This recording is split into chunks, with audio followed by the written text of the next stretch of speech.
গল্পের শুরুতে আমরা আমাদের হিরো জিশিকে দেখতে পাই। সে আমাদের নায়িকা হিয়নের কবরের পাশে বসে তার স্মৃতিচারণ করছিল। আর এখান থেকে কাহিনীটা অতীতে চলে যায়, যেখানে আমরা জিশিকে একটা বারে আসতে দেখি। আর জিশি ছিল মো কোম্পানির সিইও, আর হিয়ন ছিল তার পার্সোনাল সেক্রেটারি। তারপর জিশি হিয়নকে ফোন করে রাতে বারে আসতে বলে, কিন্তু হিয়ন তখন ঘুমাচ্ছিল। তবে জিশি যেহেতু তার বস ছিল, তাই সে তার কথা মানতে বাধ্য ছিল। এই কারণে ঘুম থেকে উঠে বারের উদ্দেশ্যে হিয়ন রওনা দেয়। এদিকে মিস্টার লিয়ের সাথে একটা বাজিতে হেরে ড্রিঙ্কস করতে হবে জিশিকে, কিন্তু হিয়ন এসে তাকে আটকায়।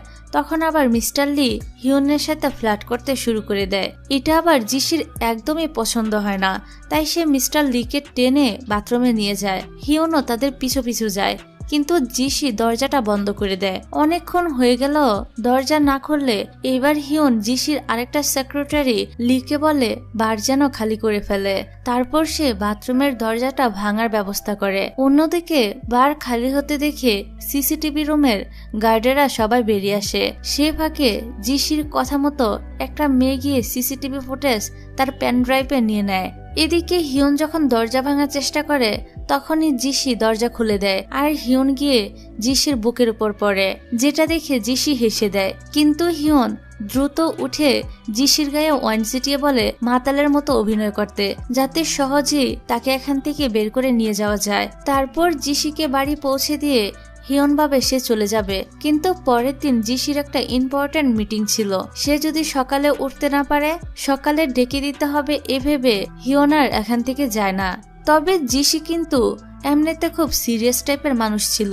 এবার আমরা লিকে দেখি ফোনে জুহুর সাথে কথা বলছে, যা দেখে আমরা বুঝতে পারি লি আসলে মিস্টার জুহুর হয়ে কাজ করছে জিহিকে ক্রাইমে ফেলার জন্য।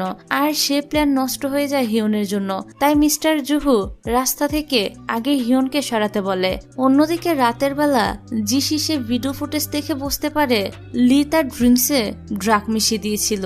তারপর সে নিচে নেমে লুকিয়ে হিয়নকে দেখতে থাকে, যা দেখে আমরা বুঝতে পারি সে হয়তো হিয়নকে মনে মনে পছন্দ করে। পরের দিন হিয়ন জিশিকে ডেকে তুলতে দরজায় অনেক ধাক্কা দেয়, কিন্তু জিশি জেগে থেকেও ঘুমের ভান করে। তারপর হিয়ন যখন দরজায় কান পেতে বসতে যায়, তখনই জিশি এসে দরজা খুলে দেয় আর আবারও হিয়ন তার বুকের উপরে এসে পড়ে, যে জিনিসটা হয়তো তার বস খুব ভালোভাবেই এনজয় করছিল। যাই হোক, তারপর অফিসে এসে জিশি আরামে গেম খেলতে থাকে। তখনই হিয়ন তার কাছে ফাইল সই করাতে আসে, জিশিও সই করে দেয়। তারপর হিয়ন তাড়াতাড়ি যাবার জন্য ছুটি চায়। প্রথমে জিশি রাজি হলো, পরে যখন জানতে পারে হিয়ন ব্লাইন্ড ডেটে